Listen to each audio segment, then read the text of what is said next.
Olá, eu me chamo Eduardo Guaranha e sou membro da Academia Brasileira da Qualidade. A Academia Brasileira da Qualidade é uma instituição que foi criada em fins de 2010 por pessoas físicas com o objetivo de promover o desenvolvimento, o conhecimento da gestão da qualidade, da inovação e da competitividade em prol do desenvolvimento das empresas brasileiras e da qualidade de vida de nós brasileiros. Nós temos um tema muito importante que é tratar da inovação, do empreendedorismo e da competitividade. E hoje, então, temos a satisfação de tratar esse tema de competitividade com o nosso amigo, porque já é conhecido de longa data, né? Verdade. Peter Hansen, que vai nos falar exatamente sobre esse tema tão importante, principalmente no momento de hoje em que o país vive. O Peter é engenheiro mecânico, com mestrado e doutorado em engenharia de produção e pós-doutorado em competitividade de micro e pequenas empresas na Espanha. Atualmente, ele coordena o programa de pós-graduação de mestrado e doutorado aqui na PUC e também o Laboratório de Competitividade Sustentável, que é uma iniciativa do PGQP com a PUC e outras instituições, organizações aqui do Estado, exatamente para aprofundar o tema sobre competitividade aqui no Rio Grande do Sul. Com muita satisfação, então, que eu tenho aqui o Peter para falar sobre esse assunto. Obrigado. Por favor. Muito bem, Peter. Para começar, né, assim, em poucas palavras, o que é competitividade? Bom, antes de mais nada, agradeço a oportunidade, né, e aproveito para dizer que é uma situação complexa definir em poucas palavras um termo que envolve tantas questões, né? Mas a ideia central de competitividade é ter capacidade de competir, né? Ou seja, as organizações estarem em condições no contexto atual, esse contexto complexo, de sobreviverem, se manterem, né, e conseguirem expandir as suas atividades, né? Essa competitividade ela depende tanto de questões internas, né, às organizações, como também questões externas. O grau de influência dessas questões internas ou externas vai depender, em realidade, do tipo de negócio, do tipo de atividade econômica que a empresa realiza, né? Então, por exemplo, empresas que atuam no segmento de commodities, provavelmente a questão preço sendo central vai sofrer uma influência maior de questões como eficiência ou até mesmo câmbio, né? Enquanto que outras organizações, por exemplo, no segmento tecnológico, vão tender a sofrer mais influência de aspectos como inovação, como tecnologias e assim por diante, né? Em rápidas palavras é o que eu consigo colocar. Agora, hoje abre-se o jornal, a revista, e se vê competitividade para cá, inovação para lá. E o que mudou nos últimos 50 anos, do ponto de vista da abordagem até do assunto competitividade em si? Bom, Eduardo, realmente, né, a mudança que aconteceu foi muito grande, e ela se deve basicamente à expansão do número de variáveis que influem nesse processo de desempenho das organizações, né?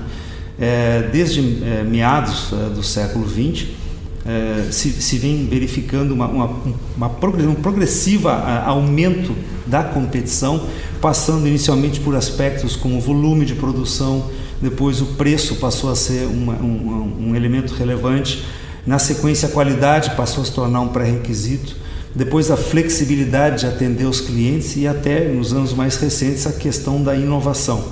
Então, o que a gente observa? Há uma incorporação progressiva de um maior número de variáveis que precisam ser consideradas para que a organização tenha sucesso na atividade que ela realiza. Em anos mais recentes nós tivemos a incorporação da gestão ambiental, da importância da tecnologia, da informação também, mais recentemente, da sustentabilidade, da responsabilidade social, da necessidade de transparência. E o que isso nos mostra é que, na verdade, o processo de gestão organizacional se tornou cada vez mais complexo por essa chegada de novas variáveis que precisam ser consideradas em algum grau pelas organizações, ou em nível de restrição, de serem atendidos num grau mínimo, ou de serem efetivamente o diferencial da organização. Então, objetivamente respondendo, é muito mais complicado o processo de gestão das organizações hoje É mais difícil ser competitivo hoje do que era 20, 30 anos atrás, ou até mesmo 50, como tu comentaste, sem dúvida nenhuma. E o que diferenciaria hoje uma organização com foco na competitividade de uma organização, entre aspas, dita comum, que está no mercado para colocar seus produtos, ou se vendeu, ou se está bem posicionado, enfim. Existe uma diferenciação que a gente possa enxergar assim, aquela organização ela busca competitividade porque eu percebo traços na gestão, na estratégia, na cultura de que isso é um fator importante para ela. Sem dúvida nenhuma, né? É evidente que ele vai variar de organização para organização, dependendo do tipo de atividade que ela realiza, né? Mas a questão fundamental, eu diria, que é a capacidade da organização entender esse cenário onde ela está atuando, né? Quer dizer, quais são as variáveis relevantes, os chamados fatores críticos de sucesso, né? E quais são as principais questões intervenientes nisso, e a partir dessas informações existentes no ambiente, conseguir extrair isso, identificar o que é relevante e montar uma estratégia. Esse processo que ganhou importância ao longo dos últimos anos se chama de inteligência competitiva, né? Dado que hoje, com a tecnologia da informação, se tem acesso a um volume espantoso de dados, caso a empresa deseje, a questão central não é mais apenas ter acesso aos dados, mas saber que dados utilizar e como usá-los para montar uma estratégia efetivamente adequada, né, ao cenário, ao contexto em que se está vivendo, né? Quer dizer, de fato, essa necessidade de compreensão, de ler, vamos dizer assim, o ambiente e entendê-lo, né, se torna muito relevante, até mesmo porque ele é mutável, né, ele vai mudando ao longo do tempo. Então, essa compreensão se torna básica.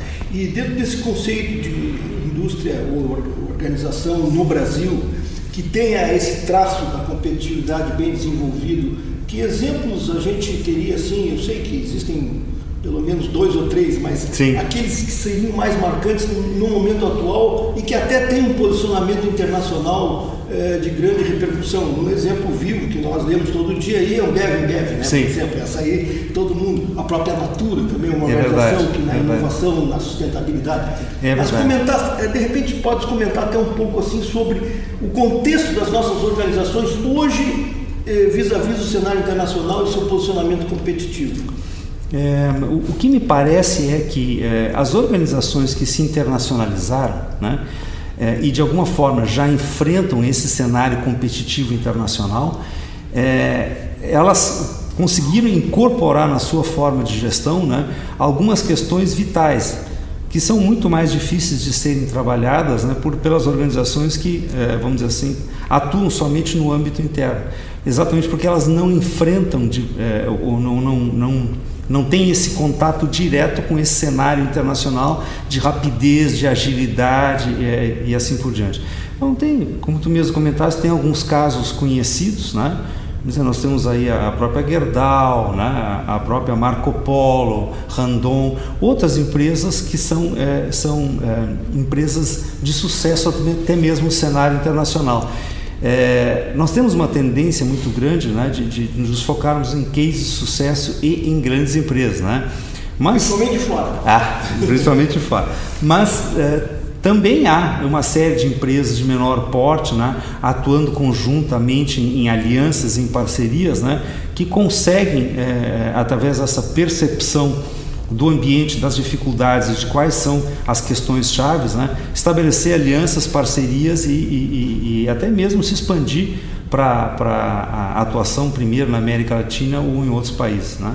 Então temos alguns casos de sucesso, é verdade, mas o importante se a gente observar por outro lado, é que praticamente todos esses cases que nós citamos aí, a Gerdau, a Marco Polo, a Vale do Rio Doce e outras grandes empresas, elas não têm um modelo único, né? Na verdade, elas têm algumas características comuns, mas cada uma delas desenvolveu uma estratégia adequada ao seu contexto para se tornar competitiva no seu negócio, né? Esse também é um ponto interessante. Então, não haveria assim, uma regra geral, mas sim, a partir da compreensão, cada uma constrói o seu caminho para melhor se inserir, né, no cenário internacional. E o cenário internacional como uma grande escola de aprendizagem, né?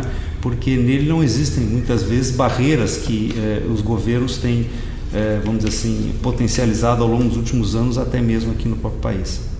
Agora, quando se fala na questão de competitividade, é inegável enxergar o papel do governo, né? E às vezes a gente, poxa, afinal, qual é o papel do governo? Quando se lê periodicamente os índices do World Economic Forum, sempre aparecem fatores estruturantes que nos deixam mal. Aí é a questão da transparência, é a questão da, vamos dizer assim, até da idoneidade do governo e das políticas, né? A questão de infraestrutura. Sim. Então, qual seria, vamos dizer assim, o papel de um governo, entre aspas, inteligente, que desse de fato o apoio necessário, sem parecer, vamos dizer assim, que ele está estatizando coisas e protegendo as organizações, e ao mesmo tempo que ele deixasse a coisa correr como tal e não fazer o seu papel? Qual seria o papel esperado de um governo inteligente e eficaz, vamos dizer assim, no apoio à competitividade? Bom, em primeiro lugar, eu diria, porque é uma boa pergunta, né? Eu tenho a impressão que a maior parte dos países exatamente tem dificuldade em respondê-la, por isso as dificuldades, vamos dizer assim, o cenário que a gente encontra, né? O que a gente observa, assim, e isso é uma questão curiosa, inclusive quando se analisa a questão da competitividade. Alguns modelos, por exemplo, que são utilizados, como o modelo diamante do Porter e outros que são usados para analisar a competitividade, eles tratam a função governamental quase como se fosse um acaso, né? O que claramente não retrata a nossa realidade, né? A questão cultural aqui no país, e eu diria até mesmo no caso da América Latina, né? A influência do governo na definição de regras, de normas e de fatores externos, né? O papel de fator externo afetando a competitividade é muito forte, né? E eu diria que em alguns casos é justificável, mas o grande problema é que quando se cria uma regra beneficiando um determinado segmento para estimular a competitividade dele... Agora, recentemente, a questão da indústria automotiva. Sim, aí muitas vezes, né, isso acaba trazendo prejuízo para outros segmentos, né? Quer dizer, as regras que podem aparentemente favorecer um segmento acabam prejudicando o outro. E a outra grande questão que parece ter influência nesse processo é que quando se fixam regras e elas sofrem alterações de uma forma regular, elas criam um cenário instável, né? Onde as organizações muitas vezes se assustam em investir ou seguir determinado caminho pela potencialidade de uma mudança no curto prazo, né? Das regras, né? Então, eu diria assim que o Estado tem um papel, né? Mas esse papel não deveria ser o papel preponderante, ele deveria ser, no meu entender, um papel de estímulo, né? De minimização de restrições, de impactos, de minimização como é que eu vou dizer, de trâmites burocráticos necessários, né? Estimulando, mas não necessariamente sendo o único caminho viável para que as empresas... E dentro desse caminho, vamos dizer assim, do estímulo de governo inteligente à competitividade, que exemplos de países nós teríamos que dizer assim, não, aquele país ou aqueles, eles têm isso um pouco mais desenvolvido, e me parece que os países nórdicos são uma referência. Eu iria dizer isso, né? Exatamente, né? Os países da Escandinávia, eles têm promovido algumas políticas, mas o interessante é que essas políticas vêm se mantendo com pequenos ajustes há 15 ou 20 anos. E agora os resultados começam a aparecer não do sucesso ou do aumento de competitividade de uma empresa isolada, mas de um coletivo de empresas, né, que investiu durante um período em determinadas tecnologias ou na formação, na qualificação da mão de obra, etc. E agora tem-se uma massa crítica, né? Todo um conjunto de organizações que evoluiu, né? Então, realmente, nós temos políticas públicas interessantes, inclusive de suporte a P&D e de trabalhos conjuntos com pequenas e médias empresas na Suécia, na Noruega, na Dinamarca. A Noruega, nos últimos anos, tem tido, claro, também impulsionado pela questão da disponibilidade do petróleo, mas ela tem crescido muito no cenário, no ranking internacional, né? Pela capacidade das pequenas empresas de fazerem frente a outros competidores internacionais, né? Mas sem dúvida nenhuma, políticas de longo prazo mantidas mesmo havendo alternância nos governos, elas têm se mantido e têm sido um suporte importante, porque as empresas têm uma noção clara de esta é a direção, né? Mas ao mesmo tempo também não, vamos dizer assim, uma camisa de força, ou seja, se retira isso, as empresas não conseguem avançar. Não, as empresas conseguem avançar mais por conta. Exatamente, né? E agora essa próxima conversa nossa, a próxima pergunta aqui, eu sei que ela não é tão simples, mas a relação entre inovação, qualidade, empreendedorismo e competitividade. Esses quatro, vamos dizer, normalmente uma organização, quando tem sucesso, ela tem 2, 3 ou 4 desses pontos. Em algum momento da sua vida, ela se desenvolveu bem ou ela está num nível razoavelmente bom, né? Então, inovação, qualidade, empreendedorismo e competitividade. O que nós teríamos de aspectos comuns a uma organização que busque a integração desses 4 fatores para o seu sucesso? Eu vou tentar olhar cada um deles individualmente, porque no coletivo pode ficar um pouquinho complicado. Bom, a qualidade que 30 anos atrás ou 40 anos atrás era um diferencial, né? Muitas vezes uma estratégia de marketing das organizações, hoje é um pré-requisito. Quer dizer, alguns segmentos simplesmente não é possível, né, se ingressar no segmento econômico ou no determinado mercado se não se tiver ela. Então, claro, para que eu seja competitivo, há uma necessidade direta, né, de que eu tenha um nível de qualidade assegurada importante. O empreendedorismo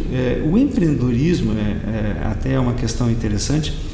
Ele me parece mais ligado, né, à questão da cultura regional e nacional, né?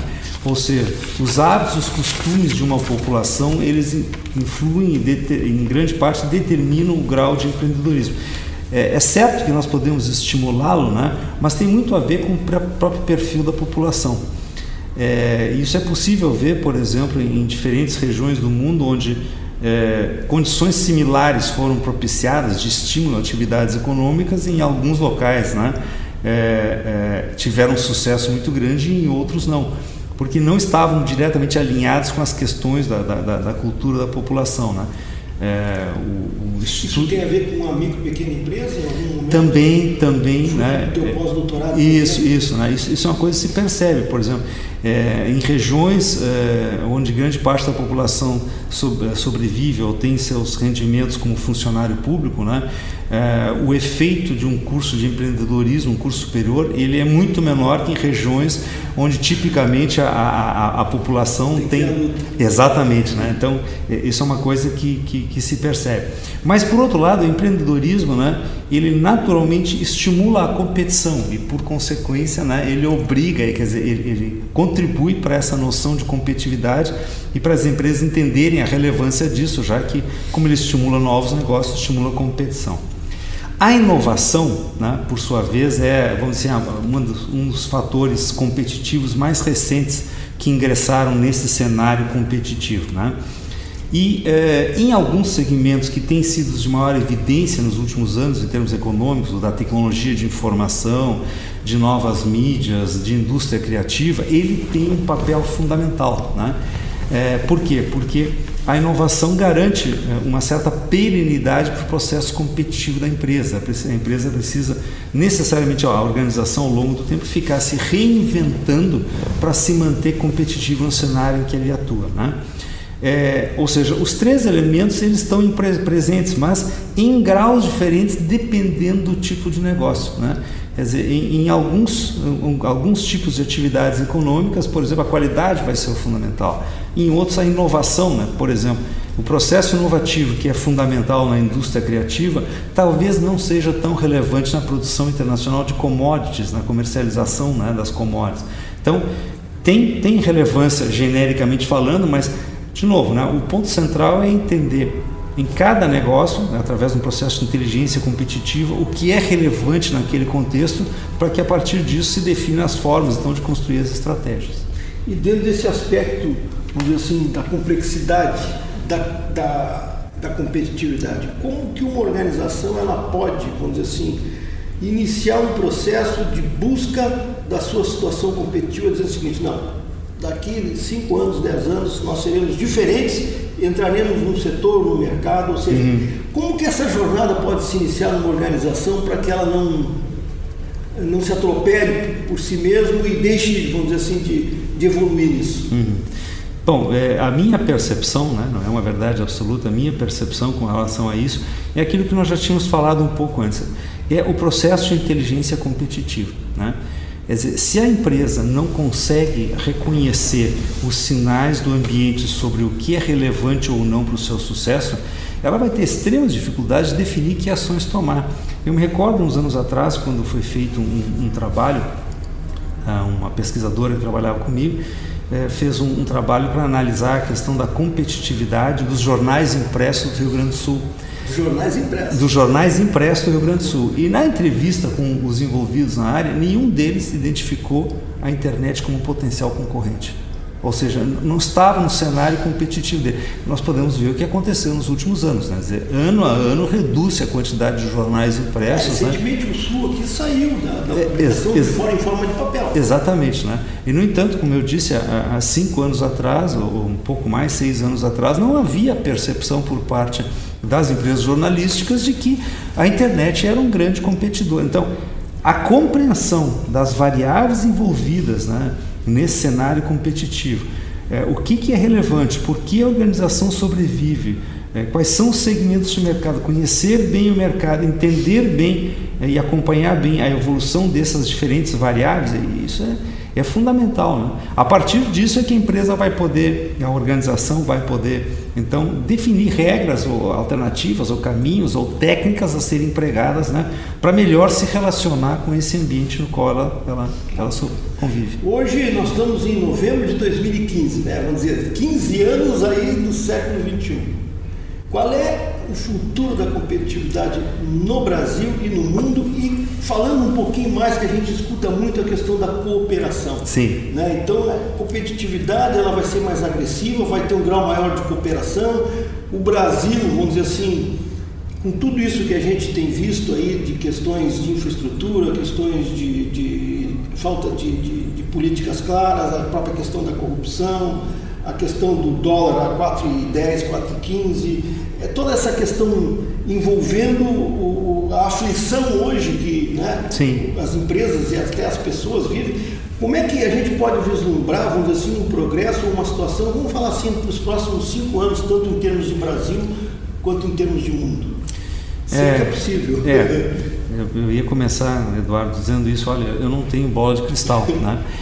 E ao mesmo tempo, o que a gente percebe assim, né? O cenário, a única certeza que me parece algo mais concreto, assim, mais perceptível, né, é a ideia de que o cenário vai se tornar progressivamente mais complexo, né?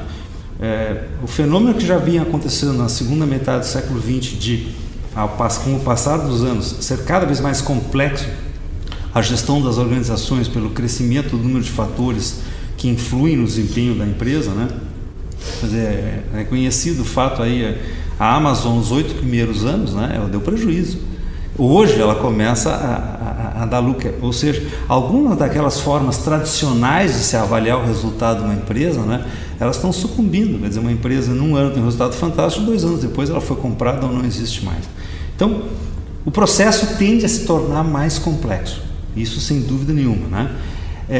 Além disso, tem um imponderável. Quer dizer, nós temos algumas dessas relações internacionais aí, efeitos de grupos de interesse, sejam econômicos, sejam religiosos, né, provocando uma complexidade muito grande no processo.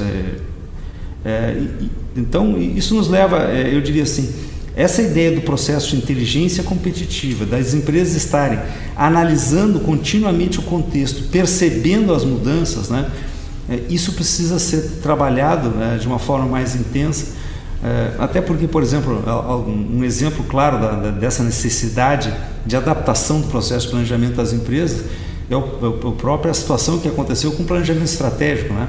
10 anos atrás se fazia planejamento estratégico para daqui a 10 anos, né? Se nós ficarmos agora dentro dessa falácia, esperando que todo mundo fique parado, enquanto nós seguimos o nosso programa para os próximos 10 anos, provavelmente quando a gente chegar ao final dos 10 anos, o mundo é completamente diferente daquilo que nós tínhamos planejado. Então, continuamente está acompanhando o cenário, percebendo esses elementos, né, eu diria que é, vamos dizer assim, o melhor caminho.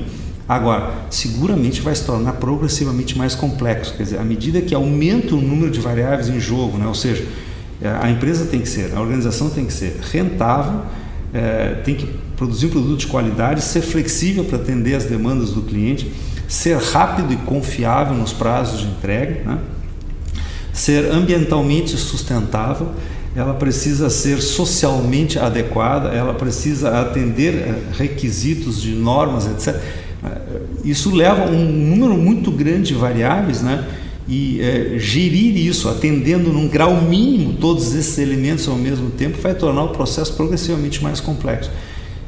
O que eu me imagino é que dentro desse cenário atual, onde as empresas não mais competem de forma isolada, mas sim na forma de cadeias, né? É a cadeia produtiva da Ford competindo, por exemplo, contra a cadeia produtiva da GM, o estabelecimento de parcerias e de relações dentro de um processo competitivo, cooperando na obtenção de recursos e de insumos, mas competindo pelo mercado, pelo consumidor final, me parece um caminho inexorável, né? Quer dizer, as empresas terão de aprender a desenvolver formas, alianças e maneiras estratégicas de conjuntamente tratar algumas dessas questões, onde elas isoladamente não têm mais condições de atender todos os requisitos exigidos pelo mercado onde elas atuam, né? Então, é um processo, eu me imagino que se tornará progressivamente mais complexo. Muito bem, estamos concluindo a nossa entrevista e eu gostaria de fazer uma última colocação para o Peter, se tu tens alguma mensagem, algo assim que gostarias de deixar ao final como uma conclusão, como um direcionador, muito importante, porque a nossa intenção é que esse tema ele passe a ser cada vez mais discutido em todos os fóruns organizacionais, empresariais, de estudantes, de universitários, e que as pessoas digam, poxa, isso é uma coisa com que eu tenho que me preocupar, porque vai fazer falta não só para a minha geração, como para as gerações futuras, ou seja, não tem como sair de uma situação fazendo da mesma forma que nós. Fica a tua... Tá bem, eu agradeço a oportunidade. Eu gostaria rapidamente de falar do LACOS, que é o Laboratório de Competitividade Sustentável.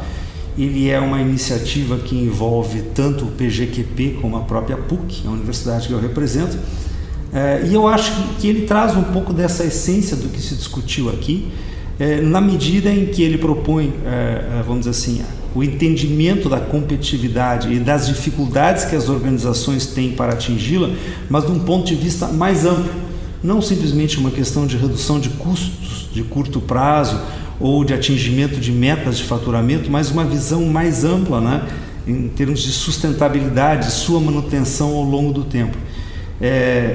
Esse laboratório, ele além da questão técnica, né, do tema que é estudado, eu acho que ele tem um papel muito importante em aproximar a universidade do meio empresarial, procurando mostrar que é sim possível se fazer pesquisa científica relevante em termos de publicação, mas também é possível fazer pesquisa que traga resultados concretos para as organizações em termos de identificação, de diagnóstico, de identificação de problemas ou de questões a serem melhoradas e até ajudar na formulação de políticas, né?